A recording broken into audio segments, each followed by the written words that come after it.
নিয়ে। প্রিয় বন্ধুরা, আপনারা দেখতে পারলেন এই ইঞ্জিনে আমরা স্টার্ট করলাম, কিন্তু কোনো ধরনের রেসপন্স নেই, কিন্তু কম্প্রেশন ঠিক আছে। তো আসলে এই ইঞ্জিনটি এত পরিমাণে আগুন দিয়ে এবং তেল দিয়ে তারপরে স্টার্ট করতে হয়, অনেক কষ্ট করে ইঞ্জিনটি স্টার্ট হয়। তো ইঞ্জিনটি হচ্ছে কি আমাদের 3 গুড়া 3 HP। তো ইঞ্জিনটি আমাদের অত্যন্ত হার্ড স্টার্টিং সমস্যা।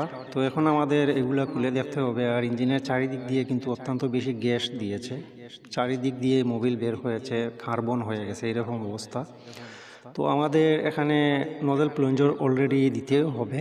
তো এটা নজেল প্লাঞ্জার ওনারা একবার লাগিয়েছিলেন, তারপরেও এরকম আগুন ঘুষ মানে তেল দিয়ে এটা স্টার্ট করতে হচ্ছে। তো যাই হোক, আমরা এখন আমাদের এখানে ইঞ্জেক্টর খুলে নিচ্ছি।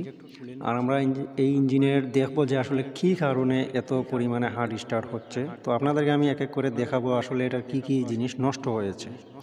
তো এই ইঞ্জিনটি অনেক আগে আমি একবার কাজ করে দিয়েছিলাম। ওইটার আমাদের যে ক্যাম শাফট আছে ওইটা চেঞ্জ করে দিয়েছিলাম। দেওয়ার পরে ইঞ্জিনটি অনেক ভালো সার্ভিস দিয়েছে, প্রায় এখন 1.5 বছরের কাছাকাছি উনি আবার এটা সমস্যা চলে আসছে। তো এখন আমাদের এই ইঞ্জিনটি খুলে দেখতে হবে। আর বর্তমানে আমাদের সিলেট অঞ্চলে আপনার যে 3 গুড়া ইঞ্জিনের পার্টস একটু কমই পাওয়া যায়। তারপরেও আমরা এখন এটাকে কাজ করব এবং দেখব। আর এই যে দেখুন আমাদের যে নজেল আছে, নজেলটিও ভিতরে ভালোই দেখতে পাচ্ছি, কোনো জাম নেই। তো এখন আমাদের হেডটি খুলব।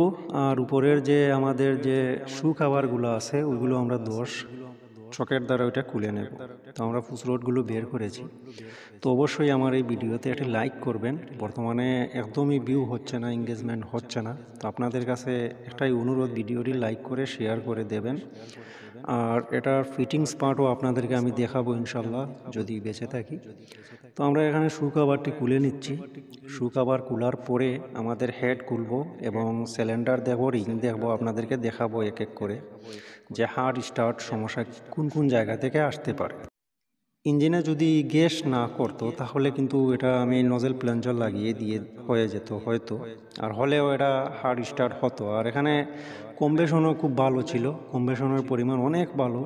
আর এই গ্যাস দেওয়ার কারণ হচ্ছে গিয়ে আপনার অবশ্যই এটা রিং পিস্টন ড্যামেজ হয়ে গেছে। এগুলো আমরা এখন খুলে দেখতে হবে। তো আপনাদেরকে দেখাবো আপনারা কিভাবে বুঝবেন যে আসলে এটার রিং পিস্টন ড্যামেজ হয়ে গেছে। এই 3টি জিনিস থেকে কোন জিনিসটি নষ্ট হয়েছে ওটাও আপনাদেরকে বোঝাতে হবে, আপনারা বুঝতে হবে। না হলে কিন্তু 3টা একসাথে যদি চেঞ্জ করে নেন তাহলে এটা কীরকম দেখা যায়। তো আপনারা আগে দেখতে হবে এই 3টা জিনিসের মধ্যে কোন জিনিসটি নষ্ট হয়েছে, ওইটাই হচ্ছে গিয়ে মেকানিকি কাজ।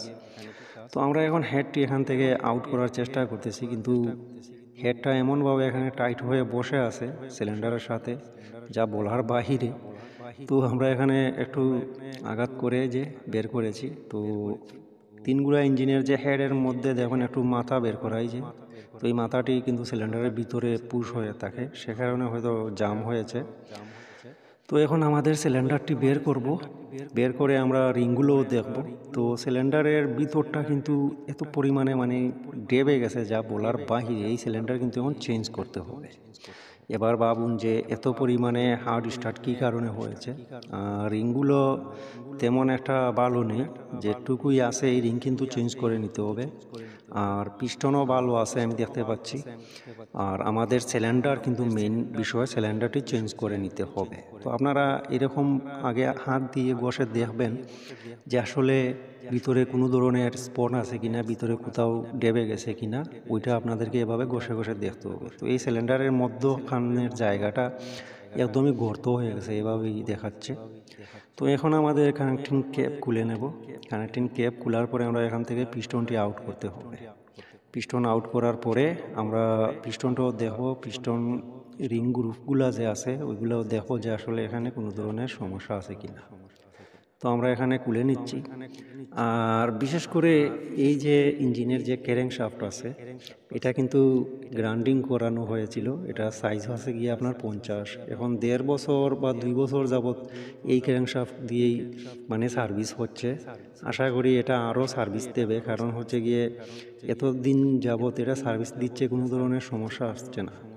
তো এটার কাজ ছিল আগে ক্যারেং ভেঙে যেত, তো ওই রূপটাও আমি মানে চেঞ্জ করে দিছিলাম। তারপরে আর আল্লাহর রহমতে এখন পর্যন্ত আর ক্র্যাঙ্কশাফট ভেঙে যায় নাই। কিন্তু একবার আপনার যে মোবিল সিজ করে এটা পুড়ে গেছিলো, তারপরে লেদ মেশিন দ্বারা এটা কাটিয়ে নিয়ে আসছিলাম, এখনও চলতেছে আল্লাহর রহমতে। তো এই ভিডিওর ফিটিংস পার্ট আমি আপনাদেরকে দেখিয়ে দেবো ইনশাল্লাহ, সবাই সাথেই থাকবেন।